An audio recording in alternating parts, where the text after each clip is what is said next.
చెందిన కానీ ప్రజల్లో నేను ఎప్పుడు ఓటమి చెందలేదు. నేను ఇప్పుడు కూడా పరిగి శాసనసభ్యుగానే ఫీల్ అవుతా.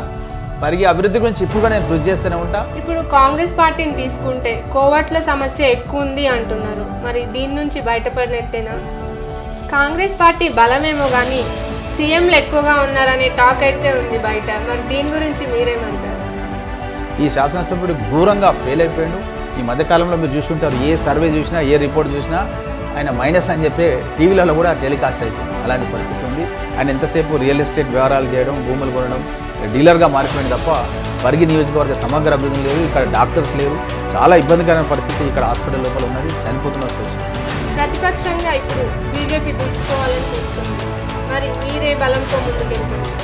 ఇప్పుడు బీజేపీ తెలంగాణ రాష్ట్రానికి చేసింది ఏమిటి? మేము ప్రతి గ్రామంలో కూడా భూములు ఇచ్చినాం. టీడీపీ టీజేసీ పొత్తు పెట్టుకున్నప్పటికీ అదే ఫ్యామిలీ నుంచి పోటీ చేసిన వ్యక్తిపై మళ్ళీ వెనుకంజలో ఉండడం లేదు. ఏమైందంటారు? Welcome to V3 news. లక్ష్యం సమాజ హితం. నేను మీ ప్రవళిక. వికారాబాద్ జిల్లా Congress party Baahubali ex MLA Rammohan Reddy garu ప్రస్తుతం మనతో ఉన్నారు. వారిని అడిగి మరిన్ని విషయాలు తెలుసుకుందాం. నమస్కారం సార్. నమస్తే అండి. ఎలా ఉన్నారు? బాగున్నాండి. సో ఇప్పుడు 2023లో ఎలక్షన్స్ రాబోతున్నాయి. రాష్ట్రంలో రాజకీయ వేడైతే మొదలైంది. మీరు ఈరోజు డిజిటల్ మెంబర్షిప్ కూడా స్టార్ట్ చేస్తున్నారు. మరి ఎలా అనిపిస్తుంది? ఎలా ఉంది? చాలా సంతోషంగా ఉంది. ఎంటైర్ కంట్రీలో పరిగిలోనే ఫస్ట్ టైం డిజిటల్ మెంబర్షిప్ అన్నది మా యొక్క డాటా అనలిటిక్స్ విభాగం చైర్మన్ ప్రవీణ్ చక్రవర్తి గారు, తెలంగాణ PCC అధ్యక్షులు రేవంత్ రెడ్డి గారి సమక్షంలో పరిగిలోనే డిజిటల్ మెంబర్షిప్ అనేది స్టార్ట్ చేయడం అనేది చాలా సంతోషదాయకంగా ఉంది. మన దేశానికే స్ఫూర్తిదాయకంగా పరిగి నియోజకవర్గం తయారవుతున్నందుకు నాకు చాలా సంతోషదాయకంగా ఉంది. తెలంగాణ ఏర్పడిన తర్వాత తొలిసారి జరిగిన ఎలక్షన్స్లో 5 సార్లు ఎమ్మెల్యేగా చేసినటువంటి కొప్పుల హరీష్ రెడ్డి గారిపై భారీ మెజారిటీతో గెలుపొందారు. ఆ తర్వాత కాంగ్రెస్ విప్పుగా కూడా చేశారు. సో ఎలా అనిపిస్తుంది మీకు? గతంలో కేంద్రంలో రాష్ట్రంలో కాంగ్రెస్ ప్రభుత్వం ఉండేది. నేను అప్పుడు శాసనసభ్యుడు కానప్పటికీ కూడా కేంద్రం నుంచి కేంద్ర మంత్రులను, రాష్ట్రం నుంచి రాజశేఖర రెడ్డి గారిని, ముఖ్యమంత్రి గారిని, కిరణ్ కుమార్ రెడ్డి గారిని పరిగికి పలు దఫలుగా రప్పించి ఈవెన్ నైట్ హాల్ట్ కార్యక్రమాలు కూడా పరిగిలో ఏర్పాటు చేసి ఎస్సీ రెసిడెన్షియల్ స్కూళ్ళల్లో ముఖ్యమంత్రి స్థాయి వ్యక్తి నిద్రించి ఎస్సీలకు ఎస్టీలకు భగవంతుడు సమాన అవకాశాలు ఇస్తారు, మనం కష్టపడి పనిచేస్తే ఏ స్థాయికైనా ఎదగొచ్చు అన్న ఆత్మస్థైర్యానికి పెంచడానికి అని చెప్పి గతంలో ముఖ్యమంత్రులు కృషి చేసిన సందర్భం నేను నా వంతు దిశగా కృషి చేయడం జరిగింది.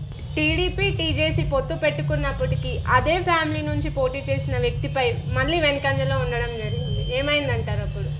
ఆ ఎన్నికల లోపల పూర్తిగా దుర్మార్గమైనటువంటి పద్ధతుల లోపల డబ్బులు వెదజల్లడం, ప్రభుత్వ ఖజానా కొల్లగొట్టి ప్రభుత్వ డబ్బుని ఎన్నికల సమయం లోపల రేపు ఎలక్షన్ ఉన్న రోజు పోలింగ్ రోజు కూడా వాళ్ళ ఖాతాల లోపల వివిధ సంక్షేమ పథకాల పేరుతో సందర్భం లేని సమయం లోపల ఎన్నికలప్పుడు డబ్బులు గుమ్మరించడం అనేది చాలా బాధాకరం. దాని మూలంగానే నేను ఓటమి చెందిన కానీ ప్రజల్లో నేను ఎప్పుడు ఓటమి చెందలేదు. నేను ఇప్పుడు కూడా పరిగి శాసనసభ్యుగానే ఫీల్ అవుతా. పరిగి అభివృద్ధి గురించి ఇప్పుడు కూడా నేను కృషి చేస్తూనే ఉంటా. ఇప్పుడు కూడా పరిగి నియోజకవర్గంలో కిష్టాపూర్లో ఒక 132 సబ్స్టేషన్ కావాలని చెప్పి నేను మొన్ననే కలెక్టర్ గారికి లెటర్ రాసినాను, అధికారుల దగ్గర పోయినాను. ఇంతవరకు ఇప్పుడున్నటువంటి శాసన మహేష్ రెడ్డికి అసలు 132 సబ్స్టేషన్ గురించి ఒక ప్రతిపాదన కిష్టాపూర్లో పరిగి నియోజకవర్గంలో దోమ మండలం ఉందని కూడా ఆయనకు తెలియదు. నేను ఎమ్మెల్యే కాకపోయినా సీతక్కని అసెంబ్లీలో కలిసి ఇక్కడ ఉన్నటువంటి గిరిజనుల యొక్క సమస్యలు, పోడు భూముల యొక్క సమస్యలు, అటవీ అధికారులు వచ్చి ఒక పోడు భూములలో జేసీబీలు ప్రొక్లైన్లు పెట్టి దున్నేస్తూ వాళ్ళు అసలు ఎవరిని కూడా పోనీయకుండా అడ్డం పడుతుంటే నేను అసెంబ్లీ దగ్గరికి వెళ్ళి సీతక్కను బయటికి పిలిచి ఈ యొక్క పేద గిరిజనుల గురించి మీరు మాట్లాడాలి అని చెప్పి చెప్తే వెంటనే మాట్లాడితే అప్పుడు మంత్రివర్యులు మాట్లాడుతూ ఈ యొక్క ఇంద్రకరణ్ రెడ్డి గారు ఈ పోడు భూముల దగ్గరికి ఎవరు కూడా గిరిజనకు సంబంధించిన భూముల దగ్గరికి ఎవరు కూడా ఫారెస్ట్ అధికారులు వెళ్ళొద్దు అని చెప్పి ఆదేశాలు ఇవ్వడం జరిగింది. కాబట్టి నేను శాసనసభ్యుని కాకుండా శాసనసభ్యుడు చేయాల్సినటువంటి పనులు ఈరోజు ప్రతిపక్షంలో ఉండి కూడా చేయడం జరుగుతుంది. ఇప్పుడు గిరిజనుల గురించి అన్నారు కదా, ఈ ఏరియాలో చూసుకుంటే గిరిజనులు ఎక్కువగా ఉన్నారు, అభివృద్ధిలో కూడా చాలా వెనుకందలో ఉన్నారని తెలుస్తుంది. ఏ నాయకుడు కూడా వారిపై దృష్టి సారించలేదని ఒక టాక్ కూడా వచ్చింది. ఇది నిజమేనంటారా? గత కాంగ్రెస్ ప్రభుత్వంలో ఎస్సీ ఎస్టీలకు జనాభా నిష్పత్తిలో భాగంగా మన రాష్ట్ర బడ్జెట్లో ఉన్నటువంటి నిధులని వాళ్ళ యొక్క సంక్షేమం గురించి, వాళ్ళ యొక్క అభివృద్ధి గురించి కేటాయించాలని చెప్పి మేము ఒక చట్టాన్ని అప్పుడు ఉమ్మడి ఆంధ్రప్రదేశ్లో కిరణ్ కుమార్ రెడ్డి గారు ముఖ్యమంత్రిగా ఉన్నప్పుడు నేను పరిగిలోనే సోషల్ వెల్ఫేర్ రెసిడెన్షియల్ స్కూల్ లోపల ముఖ్యమంత్రి గారిని నేలపైన ఎస్సీ విద్యార్థుల పక్కన పడుకొని రాష్ట్ర ప్రజలకు ఒక దిశ నిర్దేశం చేసే కార్యక్రమాన్ని నేను తీసుకురావడం జరిగింది నా నియోజకవర్గం నుంచి. తర్వాత వచ్చినటువంటి టీఆర్ఎస్ ప్రభుత్వం ఎస్సీ ఎస్టీలకు సంబంధించిన నోడల్ అధికారులు జిల్లా వాళ్ళు ఉండాలని చెప్పింది, దాన్ని తీసేసారు. ప్రత్యేకమైనటువంటి పథకాలు ఎస్సీ ఎస్టీలకు తీసుకురావాలని చెప్పి మేము చట్టం చేసినాం, దాన్ని తీసేసిండ్రు. ఈ విధంగా ఎన్నో తూట్లు పొడిచి ఈరోజు ఎస్సీ ఎస్టీ ప్లాన్ని వాళ్ళ కార్యకర్తలకు, వాళ్ళ ఎంపీటీసీలకు, వాళ్ళ నాయకులకు ఈరోజు దళిత బంధు పేరిట దోచిపెడుతున్నారు. ప్రజలంతా కూడా అది గమనిస్తున్నారు. ఈ ప్రభుత్వానికి వ్యతిరేకంగా ఎక్కడికి వెళ్ళినా సరే మేము రాహుల్ గాంధీ గారి డిక్లరేషన్ ప్రకారం రచ్చబండకి వెళ్ళి 2 లక్షల రూపాయలు మేము మీకు రుణమాఫీ చేస్తాం, ఎస్సీ ఎస్టీ బీసీ మైనార్టీలకు అయితే అసైన్మెంట్ భూములు ఇచ్చినావో అవన్నిటి కూడా యజమాని హక్కులు కల్పిస్తాం, ప్రతి ఎకరానికి 15,000 రూపాయలు ఇస్తాం, కౌలుదారులకు కూడా 15,000 రూపాయలు ఇస్తాం, భూమి లేని వాళ్ళకు కూడా తప్పకుండా మేము 12,000 రూపాయలు, ఒకవేళ భార్యాభర్తలు కూలి చేసుకొని బతితే 24,000 రూపాయలు సంవత్సరానికి వాళ్ళ ఖాతాలో పడే విధంగా మేము ఆల్రెడీ రాహుల్ గాంధీ గారి డిక్లరేషన్లో ప్రకటించినాం. ఈ ప్రభుత్వం ఏదైతే ప్రాణహిత చెవెళ్ళ, పాలమూరు రంగారెడ్డి అప్పుడు ముఖ్యమంత్రులతో నేను మాట్లాడి ఈ యొక్క వికారాబాద్ జిల్లాలో శాంక్షన్ చేయించుకున్న పథకాలను ముఖ్యమంత్రి తన సొంత నియోజకవర్గమైనటువంటి గజ్జేల్కి, ఆయన కొడుకు నియోజకవర్గం సిరిసిల్లకి, అల్లు నియోజకవర్గం సిద్దిపేటకి తరలించుకొని పోయిండు. మళ్ళీ కాంగ్రెస్ ప్రభుత్వం రాగానే ఈ ప్రాజెక్టులన్నిటి కూడా గతంలో మేము జురాల నుంచి నీళ్ళు వచ్చే విధంగా, కృష్ణా జలాలు వచ్చే విధంగా రూపకల్పన చేసినాం. తప్పకుండా ఈ యొక్క పాలమూరు రంగారెడ్డిని మా వికారాబాద్ జిల్లాకు తీసుకొస్తాం, రంగారెడ్డి జిల్లాకు తీసుకొస్తాం. అదేవిధంగా ప్రాణహిత చేవేలను కూడా శంకర్పల్లి దగ్గర పని జరిగింది, పనులు బంద్ చేసి దాన్ని ఒక ముఖ్యమంత్రి పాత జిల్లాలకు తీసుకుపోయిండు. తప్పకుండా మేము మళ్ళీ మా యొక్క రంగారెడ్డి జిల్లాకు, వికారాబాద్ జిల్లాకు వచ్చే విధంగా కృషి చేస్తాం. ఇప్పుడు మీరు అన్నట్టుగా చూసుకుంటే పరిగి అభివృద్ధి విషయానికి వస్తే ప్రతిసారి గతంలో ప్రజలు ప్రతిసారి ప్రతిపక్ష పార్టీ నాయకుడినే ఎన్నుకున్నారు ఇక్కడ ఎమ్మెల్యేగా. మరి అప్పుడు దీనివల్ల అభివృద్ధికి వెనుకంజలో ఉండిపోయింది అని అంటున్నారు. ఇది ఎంతవరకు నిజం అంటారు? ఇప్పుడు ప్రతిపక్ష నాయకుడిని ఎన్నుకున్నారా, పాలక నాయకుడిని ఎన్నుకున్నారా అని ముఖ్యం కాదు. నేను గతంలో శాసనసభ్యుడు కానప్పటికీ కూడా ఒక 5,000 కోట్ల రూపాయల విలువైనటువంటి ప్రాజెక్టులను శాంక్షన్ చేయించుకోవడం జరిగింది. ప్రాణహిత చెవెళ్ళ, పాలమూరు రంగారెడ్డి సాగునీటి ప్రాజెక్టులకే 2,000 కోట్ల రూపాయలు. అదేవిధంగా వికారాబాద్ నుంచి వయా పరిగిగుండ మక్తల్ వరకు రైల్వే లైన్ 1,000 కోట్ల రూపాయలు. అదేవిధంగా హైదరాబాద్ నుంచి పరిగి ద్వారా బీజాపూర్ వరకు 4 లైన్ల రహదారి, దానికి 1,300 కోట్ల రూపాయలు. పూడూరు లోపల నేవీకి సంబంధించిన రాడార్ స్టేషన్, దానికి సుమారు ఒక 2,000 కోట్ల రూపాయలు. ఇవన్నీ కూడా మీకు చెప్తున్నటువంటి ప్రణాళికలన్నీ కూడా చూస్తే సుమారు 5,000 కోట్ల రూపాయలది నేను శాసనసభ్యుడు కాకుండా అప్పుడు కేంద్రంలో రాష్ట్రంలో కాంగ్రెస్ ప్రభుత్వం ఉన్నప్పుడు నేను శాంక్షన్ చేయించుకున్నాను. అలాంటి పనులు ఇక్కడ పూర్తయినాయి. ఈ మధ్యకాలంలో ఏంటంటే రాగాపూర్ నుంచి నంచర్ల వరకు డబల్ రోడ్ నేనే పూర్తి చేయించడం జరిగింది. పరిగిలో ఉన్నటువంటి 132 kV సబ్స్టేషన్, 220 kV సబ్స్టేషన్ నేను కాంగ్రెస్ గవర్నమెంట్లో శాంక్షన్ చేయించి పూర్తి చేయించడం జరిగింది. ఈ యొక్క టీఆర్ఎస్ ప్రభుత్వం వచ్చిన తర్వాత మా నియోజకవర్గంలో ఒక్కటంటే ఒక్క పని కూడా జరగలేదు. కాబట్టి గతంలో మేము ఇంద్రమ్మ ఇండ్లు నా నియోజకవర్గం పరిగిలో 42,000 ఇండ్లు కాంగ్రెస్ ప్రభుత్వంలో కట్టించడం జరిగింది. వేలాది ఎకరాల భూమిని ఎస్సీ ఎస్టీ బీసీలకు మేము ఉచితంగా ఇవ్వడం జరిగింది. అలాంటి భూములలో మేము ఇందిరా జలప్రభ పథకం కింద ఉచితంగా బోర్లు వేసి, మోటార్లు ఫిట్ చేసి, డ్రిప్ ఇరిగేషన్ ఇచ్చి, కరెంటు సదుపాయం కూడా కల్పించినాం. అట్లాంటి భూములకు ఈరోజు యజమాని హక్కులు కల్పించి ఒకవేళ అవసరం ఉండి వాళ్ళ ఇంట్లో ఒక పెండ్లో లేకపోతే ఇంకేదైనా ఆపదనో ఉంటే ఒక అద్దెకరనో ఎక్కడనో అమ్ముకోవాలనుకుంటే కూడా యజమాని హక్కులు కూడా ఇప్పుడు రాహుల్ గాంధీ గారి డిక్లరేషన్ ద్వారా మేము కల్పిస్తున్నాం. మీరు సూక్ష్మ చిన్న మధ్యతర పరిశ్రమలకి మంత్రిత్వ శాఖకి మీరు జాతీయ బోర్డు మెంబర్గా ఉన్నారు. మరి ఆ సమయంలో యువతకి ఉద్యోగ అవకాశాలు కనిపించారా? నేను గతం లోపల బోర్డు మెంబర్గా ఉన్నప్పుడు మా పరిగి నియోజకవర్గంలో రాకంచెర్ల దగ్గర ఇండస్ట్రియల్ ఇన్ఫ్రాస్ట్రక్చర్ కార్పొరేషన్ ద్వారా పలు పరిశ్రమల ఏర్పాటు కృషి చేసినాను. నంచర్ల దగ్గర కూడా ఇప్పుడు అది మమదాబాద్ మండలంలో ఉంది, అక్కడ కూడా ఒక ఇండస్ట్రియల్ పార్క్ ఏర్పాటు చేసి అక్కడ పలు పరిశ్రమలు వచ్చి నిరుద్యోగ యువకులు ఉద్యోగ అవకాశాలు కలిగే విధంగా కృషి చేయడం జరిగింది. 2018లో కూడా చూసుకుంటే మీరు కానిస్టేబుల్కి కానివ్వండి, విఆర్ఏలకు కానివ్వండి కోచింగ్, ఫుడ్ అన్ని వసతులు కల్పించారని తెలిసింది. మరి దాన్ని ఎంతవరకు సత్ఫలితాలు వచ్చాయంటారు దీనివల్ల? నేను విద్యా, ఉపాధి, వైద్య రంగాల గురించి నేను చిన్నప్పటి నుంచి కూడా నాకు చాలా ఇష్టమైనటువంటి సబ్జెక్ట్. విద్యాపరంగా అభివృద్ధి చెందితేనే ఉద్యోగాలు వస్తాయి. మనం ఆరోగ్యంగా ఉంటేనే మనం మన పనులను కానీ చేయగలుగుతాం, కుటుంబాన్ని పోషించగలుగుతాం అన్న ఉద్దేశంతో నేను ఎన్నో విద్యా సంస్థలు, ఇంజనీరింగ్ కళాశాలలు, డెంటల్ కళాశాలలు, మెడికల్ కళాశాలలు ఏర్పాటు చేసి వేలాది మంది ఇంజనీర్లను, డాక్టర్లను, టీచర్లను తయారు చేయడం జరిగింది. అదేవిధంగా వాళ్ళకు ఉద్యోగాలు రావడానికి అని చెప్పి ఇక్కడ 3 సార్లు నేను కోచింగ్ సెంటర్ పెట్టి నా నివాసం దగ్గరే చాలామంది ఎస్సీ ఎస్టీ బీసీ మైనార్టీకి సంబంధించిన వ్యక్తులకు అదేవిధంగా గర్ల్ స్టూడెంట్స్కి వాళ్ళకు ఒక 300 మందికి జాబ్స్ వచ్చే విధంగా నేను కృషి చేసి, జాబ్స్ వచ్చిన వాళ్ళకు కూడా నా ఇంటి దగ్గరే ఒక శాల్వా కప్పి సన్మానం చేసి వాళ్ళు మన రాష్ట్రానికి, దేశానికి సేవ చేసే విధంగా పంపించడం జరిగింది. వాళ్ళ మాటల్లో చాలా సంతోషం అనిపించింది నాకు. ఎందుకంటే ఒక గర్ల్ స్టూడెంట్ చెప్పింది, సార్ మీరు కనుక కోచింగ్ పెట్టకపోతే మా నాన్న హైదరాబాద్ పంపించేవాడు కాదు, నేను మీ దగ్గర కోచింగ్ రాకపోతే నాకు ఆ జాబ్ వచ్చేది కాదు, లేకపోతే నేను ఎవరికో పెళ్లి చేసి ఒక రైతుకు ఎవరికో ఇచ్చేవాళ్ళు, ఏ ఊర్లోనో ఉండేదాన్ని అని చెప్పి ఆ పాప మాట్లాడుతుంటే కళ్ళ నీళ్ళు వచ్చినాయి ఆ పాప మాట్లాడుతున్నప్పుడు. ఆ సంతోషాన్ని నేను ఎప్పుడు కూడా మరవలేను. చాలా సంతోషం సార్. పోతిరెడ్డిపాడు లిఫ్ట్ ఇరిగేషన్ దానికి ప్రాజెక్టుకి మీరు వ్యతిరేకంగా ఉద్యమం చేశారు. ఇది ఎంతవరకు ప్రజల్లో ఆదరణ తీసుకొచ్చింది మీకు? ముఖ్యమంత్రి చంద్రశేఖరరావు గారు అక్కడ ఆంధ్రప్రదేశ్లో జగన్మోహన్ రెడ్డి గారు కలిసి వాళ్ళు మన తెలంగాణ రాష్ట్ర ప్రయోజనాలకు విస్మరించే విధంగా అక్కడ పనులు జరుగుతుంటే కూడా మన ముఖ్యమంత్రి చాలా కాలయాపన చేసి వెంటనే స్పందించకుండా, కేంద్ర ప్రభుత్వానికి ఫిర్యాదు చేయకుండా, ఆ పనులను ఇప్పటి వరకు కూడా ఆపకుండా కాలయాపన చేయడం మూలంగా నేను ఆ రోజు దీక్ష చేయడం జరిగింది. పరిగి లోపల పెద్ద ఎత్తున ఉద్యమాలు తీసుకోవడం జరిగింది. ఆ తర్వాత మేము ఈ యొక్క కృష్ణా రివర్ బోర్డుకి వెళ్ళి ఫిర్యాదు చేయడం జరిగింది. నేను ఈ యొక్క కృష్ణా రివర్ బోర్డుకి సంబంధించిన కాంగ్రెస్ పార్టీకి సంబంధించిన అటువంటి కమిటీలో కన్వీనర్గా కూడా ఉన్నాను. నాగం జనార్దన్ రెడ్డి గారు మాకు చైర్మన్గా ఉన్నారు. మేము దీనిపైన చాలా విశేషంగా కృషి చేసి కోర్టులలో కూడా మేము దీనిపైన కేసులు వేసి తెలంగాణ రాష్ట్ర ప్రయోజనాలు కాపాడడానికి కృషి చేస్తున్నాం. ఇప్పుడు ఈ పరిగిని తీసుకుంటే రీసెంట్గా మున్సిపాలిటీగా చేశారు, 7 మండలాలుగా చేశారు. ఇలా మార్చిన తర్వాత అభివృద్ధి విషయంలో ఏమైనా ముందుకెళ్ళిందంటారా? ఏమాత్రం కూడా అభివృద్ధిలో ముందుకెళ్ళలేదు. ట్యాక్సులు పెరిగిపోయినాయి. మున్సిపాలిటీ అయిన తర్వాత సమగ్ర అభివృద్ధి చెందాలనే ఉద్దేశంతో గ్రామ పంచాయతీలో మున్సిపాలిటీ చేస్తారు, చేయాలి కూడా. కానీ ఇక్కడ ఉన్న పరిస్థితి ఏంటంటే విపరీతమైన ట్యాక్సులు పెంచడం. ఆ ట్యాక్సులు పెంచినా సరే ఆ అభివృద్ధి జరగాలి, అసలు ఎలాంటి అభివృద్ధి కూడా కనబడతలేదు. అసలు చాలా నాణ్యత కూడా లోపించినటువంటి పనులు చేస్తున్నారు. ఇక్కడ అనుమతులు లేకుండా పర్మిషన్స్ కూడా ఇవ్వడం జరుగుతుంది. చాలా బాధాకరంగా ఉంది ఇక్కడ. మరి ఇక్కడ మార్కెట్ యార్డ్ కానీ ప్రభుత్వ కాలేజ్ కానీ ఇట్లాంటివి ఎలా ఉన్నాయి వీటి పరిస్థితులు? అసలు మార్కెట్ యార్డే ఇంతవరకు ఇక్కడ నిర్మాణం చేయలేదు. డిగ్రీ కాలేజ్ కూడా గతంలో కాంగ్రెస్ గవర్నమెంట్ ఉన్నప్పుడే శాంక్షన్ చేసి 50 లక్షల రూపాయలు జూనియర్ కాలేజ్ ప్రాంగణంలోనే అదనంగా కట్టి అక్కడే డిగ్రీ కాలేజ్ స్టార్ట్ చేయాలని చెప్పి ఆ రోజు కిరణ్ కుమార్ రెడ్డి గారు ఆల్రెడీ సీఎం అనౌన్స్మెంట్లో చేసిండు. చేసిన తర్వాత మొన్న 1 ఇయర్ బ్యాక్ వీళ్ళు ఖాళీ కాగితాల మీద ఒక డిగ్రీ కాలేజ్ శాంక్షన్ చేసి దీనికి ఎలాంటి ఫైనాన్షియల్ అనుమతి లేదు అని కూడా జీవోలో రాసిండ్రు. ఇది చాలా బాధాకరం. దానికి భూమి కేటాయించాలి, డబ్బులు కేటాయించాలి, బిల్డింగ్ కట్టాలి, ఇంతవరకు కూడా ఏమీ చేయలేదు. అసలు అది కాగితాల మీద శాంక్షన్ అయితే కానీ నిజంగా ఆ కాలేజీలో మంచిగా చదువుకొని ఎవరైనా ఉద్యోగాలు వెళ్ళే పరిస్థితి లేనే లేదు. మీరు ఒక విద్యావేత్త, ఎంతో మందికి ఉద్యోగాలు కల్పించారు. మరి ఈ సమస్యపై మీరు ఎలా నోరు విప్పుతున్నారు, ఎలా ముందుకెళ్తున్నారు? డిగ్రీ కళాశాల గురించి నేను కాంగ్రెస్ గవర్నమెంట్ లోపల ముఖ్యమంత్రిని తీసుకొచ్చి అనౌన్స్మెంట్ చేయించినాను. పరిగిగడ్డ మీద నేను చేయాల్సిన పని చేసినాను. ఇప్పుడున్నటువంటి శాసనసభ్యుడు మహేష్ రెడ్డి, ఆయన పైన బాధ్యత ఉంది.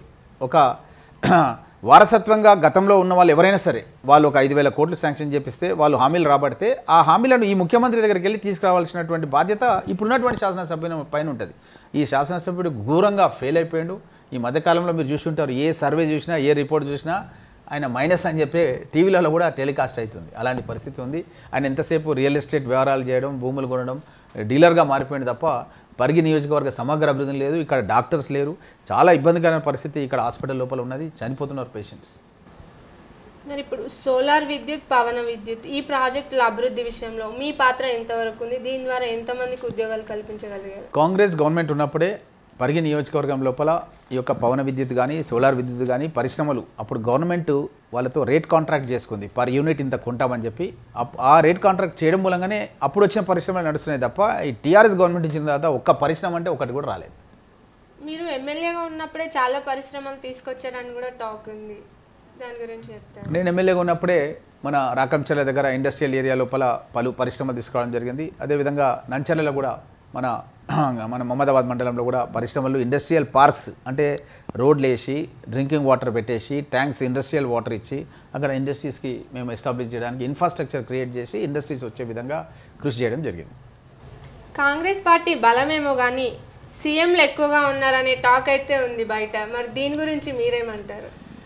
కాంగ్రెస్ పార్టీలో సీఎంగా ఏ అభ్యర్థి అన్నా ట్రై చేయడంలో తప్పలేదు, కానీ అధిష్టానం నిర్ణయం ప్రకారమే కాంగ్రెస్ పార్టీలో ముఖ్యమంత్రి అభ్యర్థి ఎవరు అన్నది శాసనసభ్యుల యొక్క వాళ్ళ యొక్క ఫీడ్బ్యాక్ తీసుకున్న తర్వాతనే హైకమాండ్ డిసైడ్ చేస్తుంది. కాబట్టి ఇప్పుడు పోటీ పడడానికి అర్హత కలిగి ఉండడానికి తప్పులేదు. ఇప్పుడు టీఆర్ఎస్ పార్టీ అనేది అది ఒక లోకల్ ప్రాంతీయ పార్టీ కాబట్టి అది కుటుంబ పార్టీ. వాళ్ళ తండ్రి తర్వాత కొడుకు, కొడుకు తర్వాత ఇంకోరు ఉంటారు కాబట్టి మా దగ్గర అట్లాంటిది కాదు. మా దగ్గర విభిన్న రకమైనటువంటి వ్యక్తులు, మనస్తత్వాలు, కులాలు ఎన్ని ఉన్నప్పటికీ కూడా అందరికీ కూడా అవకాశాలు కల్పించే పార్టీ కాంగ్రెస్ పార్టీ. మొన్న రెడ్డి కుల సంఘాలు రెడ్డి ఘర్షణ అని పెట్టుకున్నారు మీటింగ్. ఆ మీటింగ్లో మల్లారెడ్డిపై దాడి జరిగింది. అది కాంగ్రెస్ దాడి అంటారా, రేవంత్ రెడ్డి దాడి అంటారా? బయట టాక్ అయితే అలానే అది కాంగ్రెస్ దాడి కాదు, రేవంత్ రెడ్డి దాడి కాదు. మనం ఏదన్నా ఒక సమావేశానికి వెళ్ళినప్పుడు ఆ సమావేశానికి సంబంధించిన ఎజెండా పైన మాట్లాడాలి, కానీ ప్రభుత్వ పరంగా ప్రభుత్వానికి సంబంధించిన ఎజెండా మాట్లాడద్దు. వాళ్ళ యొక్క రిక్వెస్ట్ ఏముంది? వాళ్ళ రిక్వెస్ట్ రెడ్డి కార్పొరేషన్ పెట్టాలని చెప్పి రెడ్డి సంఘం వాళ్ళు కోరుతున్నారు. ఎవరైతే ఆర్థికంగా వెనుకబడి ఉన్నారో రెడ్డిలు, వాళ్ళ గురించే రెడ్డి కార్పొరేషన్ ఏర్పాటు చేయాలని చెప్పి కోరుతున్నారు. ఎవరికైతే ఆదాయం తక్కువ ఉండి భూములు లేకుండా నిరుద్యోగంతో ఉన్నారో వాళ్ళకి హెల్ప్ చేయాలని చెప్పి కోరుతున్నారు. దానిపైన స్పందించి మేము ముఖ్యమంత్రితో మాట్లాడతాం, ఇన్ని కోట్లు కేటాయిస్తాం, మీకు బిల్డింగ్ కట్టిస్తాం అని స్పష్టమైన ఆ హామీ ఇస్తే సరిపోతుంది. కానీ అక్కడికి వెళ్ళి దళిత బంధు గురించి, రైతు బంధు గురించి, ఇంకో పథకాల గురించి ప్రచారం చేయడానికి చేసినటువంటి సమావేశం కాదు అది. అన్ని పార్టీల వాళ్ళు ఉన్నారు అక్కడ. సో కాబట్టి ఏ పార్టీ స్టాండ్ ఏంటిది రేపు ఎన్నికల్లో అని తెలుసుకోవడానికి వాళ్ళు పెట్టినటువంటి మీటింగ్. సో ఆ మీటింగ్నే తను తప్పుపట్టే విధంగా తను మాట్లాడడం మూలంగానే అక్కడ ఉన్నటువంటి వాళ్ళు రెచ్చిపోవడం జరిగింది. ఇప్పుడు కాంగ్రెస్ పార్టీని తీసుకుంటే కోవట్ల సమస్య ఎక్కువ ఉంది అంటున్నారు, మరి దీని నుంచి బయటపడినట్టేనా? ఇప్పుడు కాంగ్రెస్ పార్టీలో కోవట్లు అనే వాళ్ళే లేరు. ఇప్పుడు ఈ మధ్యకాలంలో మీరు చూసి ఉంటారు, అమెరికాలో రేవంత్ రెడ్డి గారు, కోమటిరెడ్డి వెంకటరెడ్డి గారు పెద్ద ఎత్తున మీటింగ్ చేశారు. ఈ మధ్యకాలంలో జగ్గారెడ్డి గారు, రేవంత్ రెడ్డి గారు మేమంతా గాంధీ భవన్లో, కీసరలో చాలా ప్రాంతాల్లో మీటింగ్ చేసినాం. అలాంటి పరిస్థితే లేదు. ఇప్పుడు అంతా కూడా రాహుల్ గాంధీ గారు స్వయంగా తను వరంగల్కి వచ్చి ఒక 2 రోజులు తెలంగాణలో గడిపి ఢిల్లీ కూడా పిలిపించుకొని దిశ నిర్దేశం చేసిండు. ఈ ఎన్నికల లోపల మనం కలిసికట్టుగా పనిచేసి ఖచ్చితంగా తెలంగాణ సోనియా గాంధీ గారు ఇచ్చిండ్రు. మోడీ గారు పార్లమెంట్లో చెప్పిండు, దర్వాజాలు బంద్ చేసి కాంగ్రెస్ తెలంగాణ ఇచ్చింది అన్నమాట చెప్పిండు. ప్రజలంతా కూడా గమనించాలి, మోడీ గారు ఏ విధంగా మాట్లాడతాడు. అట్లా తెలంగాణ ఇచ్చింది అబాస్పాలు చేసే విధంగా మోడీ గారు మాట్లాడిండు. కాబట్టి ఈరోజు తెలంగాణ ప్రజలంతా కూడా గుర్తిస్తున్నారు, కాంగ్రెస్ గవర్నమెంట్ వస్తేనే నిజంగా ఈ ప్రాంతం అభివృద్ధి చెందుతుందని చెప్పి. కాబట్టి మాకు పూర్తి విశ్వాసం ఉంది ఈ ఎన్నికల లోపల కాంగ్రెస్ పార్టీ అధికారంలోకి వస్తుంది. ఎస్, మీరు అన్నట్టుగా తెలంగాణ ఇచ్చింది కాంగ్రెస్ పార్టీ, సోనియా గాంధీ. కానీ ఇది ప్రచారం చేసుకునే విషయంలో విఫలమయ్యారని, ఇక్కడ టీఆర్ఎస్ గవర్నమెంట్ ఫామ్ అయిపోయిందని, దీని గురించి మేము విఫలం కాలేదండి. కేసీఆర్ అనే వ్యక్తి ఏం చేసినారంటే అప్పుడు తెలంగాణ వచ్చే వరకు సోనియా గాంధీ గారే దేవత అని, సోనియా గాంధీ గారి ఇంటికి కుటుంబ పరంగా వెళ్ళి కాళ్ళు మొక్కి అందరూ ఆయన భార్య, కొడుకులు, కోడన్లు, మన్మరాన్లు పోయి కాళ్ళు మొక్కి ప్రజల్లో ఒక విశ్వాసం ఆ స్థాయి వరకు కలిగించిండు. ఒక్కసారి వాళ్ళ ఇంట్లో నుంచి బయటికి రాగానే విమానం నుంచి హైదరాబాద్కి వస్తే కల్లా నేనే తెలంగాణ ఇచ్చిన అన్న విధంగా గుర్రాలు అన్నీ కూడా తెప్పించుకొని ఒక ర్యాలీ తీస్తూ ప్రజలంతా కన్ఫ్యూజ్ అయ్యారు. ఏంది నిన్నటి వరకు ఇట్లా మాట్లాడిండు, ఈరోజు ఇట్లా మాట్లాడుతున్నాడు. ప్రజలకు ఏం చెప్పిండంటే దళితుని ముఖ్యమంత్రి చేస్తా అన్నాడు. అనుకున్నారు నిజంగానే ప్రజలంతా మా దళితుడే ముఖ్యమంత్రి చేస్తే మా దళితుల ఓట్లు చాలా ఉన్నాయి, మావాడే ముఖ్యమంత్రి అయితే మేము అభివృద్ధి చేద్దాం అనుకున్నాడు. మైనార్టీల దగ్గరికి వెళ్ళి మీకు రిజర్వేషన్లు పెంచేస్తా అన్నాడు. గిరిజనుల దగ్గరికి వెళ్ళి మీకు రిజర్వేషన్లు పెంచేస్తాను. తెలంగాణ ప్రజలలో ఒక కన్ఫ్యూజన్ క్రియేట్ చేసినాడు. ఏ కులానికి ఆ కులం కన్ఫ్యూజన్ క్రియేట్ చేసేసి వాళ్ళు కూడా చేస్తాడేమో అన్న ఆలోచనలో పడి ఓటేసాడు. ఓటేసిన తర్వాత ఏం చేసిందంటే నిర్ణీత వ్యవధి ప్రకారం ఎన్నికలు జరిగితే ఓడిపోతాడు. ఆ వ్యవధి ప్రకారం జరగకుండా ముందే మాది ఇంకొక 8 నెలలు పీరియడ్ ఉంది, శాసనసభను రద్దు చేసి ఎన్నికలకు పోయిండు.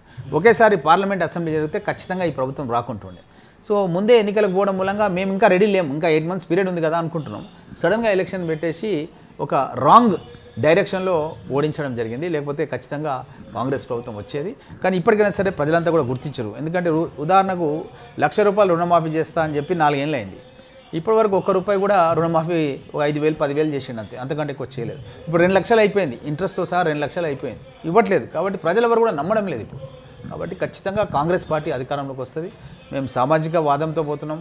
తాండూరులో పోతే ఒక బీసీ అభ్యర్థికి ఇవ్వాలని, వికారాబాద్ అయితే ఒక ఎస్సీ అభ్యర్థికి ఇవ్వాలని, అట్లా అందరినీ కలుపుకొని అందరికి కూడా అవకాశాలు ఇచ్చే విధంగా కాంగ్రెస్ పార్టీ ఆలోచన చేస్తుంది. ఇప్పుడు కాంగ్రెస్ పార్టీని తీసుకుంటే 130 ఏళ్ల చరిత్ర గల కాంగ్రెస్ పార్టీ, ఎంతోమంది సీనియర్ నాయకులు, కానీ వృద్ధ నాయకులే ఎక్కువగా ఉన్నారు. యూత్కి ఛాన్స్ ఇవ్వట్లేరు, యూత్ లీడర్స్కి. ఇది చాలా కష్టంగా ఉంది అని అంటున్నారు.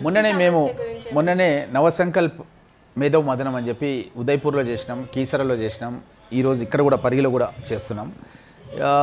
ఎస్సీ ఎస్టీ బీసీ మైనార్టీలకు, మహిళలకు, యూత్కి 50% సీట్లు పదవుల్లో పార్టీలో కానీ రేపు ఇంకా ఎన్నికల్లో కానీ 50% సీట్లు ఇవ్వాలని, 50 ఏళ్ళ లోపు ఉన్న వాళ్ళకి ఇవ్వాలని చెప్పి మేము హైయెస్ట్ బాడీలో నిర్ణయం తీసుకోవడం జరిగింది.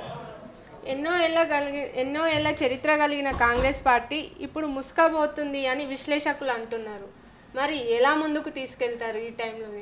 ఏ రాజకీయ పార్టీకైనా చూడండి, మీరు చరిత్ర లోపల ఎన్టీ రామారావు గారు ఉన్నా, కాంగ్రెస్ ఉన్నా, వేరే వాళ్ళు ఉన్నా, చంద్రబాబు నాయుడు ఉన్నా, ఒక 10 ఏళ్ల తర్వాత గవర్నమెంట్ చేంజ్ అయిపోతుంటాయి. ప్రజలు ఒకటి ఆలోచన చేస్తారు, ఒక ఆశిస్తారు, అది నెరవేరినప్పుడు ఇంకొక పార్టీకి అవకాశం ఇస్తారు. మేము కూడా నమ్ముతున్నాం మొన్నటి వరకు మాకు అమావాస్య ఉండే, ఇప్పుడు రాబోయేది పుణ్యం అని చెప్పి నమ్ముతున్నాం. వాళ్ళకు 10 years అయిపోతుంది కాబట్టి ఖచ్చితంగా కాంగ్రెస్ గవర్నమెంట్ ఏర్పడుతుందని చెప్పి మాకు పూర్తి విశ్వాసం ఉంది. ఎక్కడికి వెళ్ళినా సరే రచ్చబండ లోపల మాకు చాలా మంచి స్పందన కనబడుతుంది. ప్రతిపక్షంగా ఇప్పుడు బీజేపీ దూసుకుపోవాలని చూస్తుంది, మరి మీరే బలంతో ముందుకెళ్తున్నారు? ఇప్పుడు బీజేపీ తెలంగాణ రాష్ట్రానికి చేసింది ఏమిటి? మేము ప్రతి గ్రామంలో కూడా భూములు ఇచ్చినాం, ఇందిరమ్మ ఇండ్లు కట్టించినాం, ఇందిరా జలప్రభ కింద బోర్లు వేసినాం, మోటార్లు ఫిట్ చేసినాం, స్ప్రింగ్ ఇరిగేషన్ ఇవి ఇచ్చినాం, పైపులు ఇచ్చినాం. బీజేపీ అసలు చేసింది ఎక్కడుంది? ఏ ఊర్లో చూసినా ఏం లేదు కదా, చెప్పుకోవడానికి కూడా ఏముంది వాళ్ళు చేసింది. తెలంగాణ ఇచ్చింది కూడా కాంగ్రెస్ పార్టీ. కాబట్టి ఎక్కడ కూడా గ్రామీణ ప్రాంతంలో బీజేపీకి అసలు డిపాజిట్ కూడా వచ్చే పరిస్థితి లేదు. ఇప్పుడు కాంగ్రెస్ నుంచి తీసుకుంటే పొన్నాల లక్ష్మయ్య, ఉత్తమ్ కుమార్ రెడ్డి ఇలాంటి సీనియర్ నాయకులనే గెలిపించుకోలేకపోయారు. మరి ప్రజల్ని మిమ్మల్ని ఎలా నమ్ముతారంటారు? అదే చెప్పినాను, గతంలో జరిగిన ఎన్నికల లోపల దుర్మార్గమైన పద్ధతిలో టీఆర్ఎస్ పద్ధతులను అవమానించడం మూలంగా గెలిచింది తప్ప నిజమైనటువంటి పద్ధతిలో వాళ్ళు ఎలక్షన్ చేయలేదు కాబట్టి ఆ విధంగా జరిగింది. ఇప్పుడు అట్లాంటి ప్రసక్తి లేదు. మేము అన్ని విధాలు కూడా డిజిటల్ సభ్యత్వం చేసినాం, చాలా మేము ప్లాన్ ప్రకారం వెళ్తున్నాం, చాలా అడ్వాన్స్గా ప్రిపరేషన్ అవుతున్నాం. ఇప్పుడే మేము ఎలక్షన్ క్యాన్వసింగ్ అనేది ఆల్మోస్ట్ స్టార్ట్ అయిపోయింది. రచ్చబండ అంటే ఆల్మోస్ట్ లైక్ ఎలక్షన్ ప్రచారం లాగా చేస్తున్నాం. కాబట్టి అప్పుడంతా కూడా మా మేనిఫెస్టో లేట్గా వచ్చింది, సడన్గా ఎలక్షన్ తీసుకెళ్ళింది ఈ ప్రభుత్వం. కాబట్టి ఇప్పుడు అట్లాంటి ప్రసక్తి లేదు. మేము చాలా అడ్వాన్స్ ప్రిపరేషన్లో వాళ్ళందరికంటే కూడా ముందు మేమున్నాం. ఇప్పుడు కానీ ఎలక్షన్స్ తర్వాత అప్పట్లో చాలామంది నాయకులు టీఆర్ఎస్కి జంప్ అయ్యారు.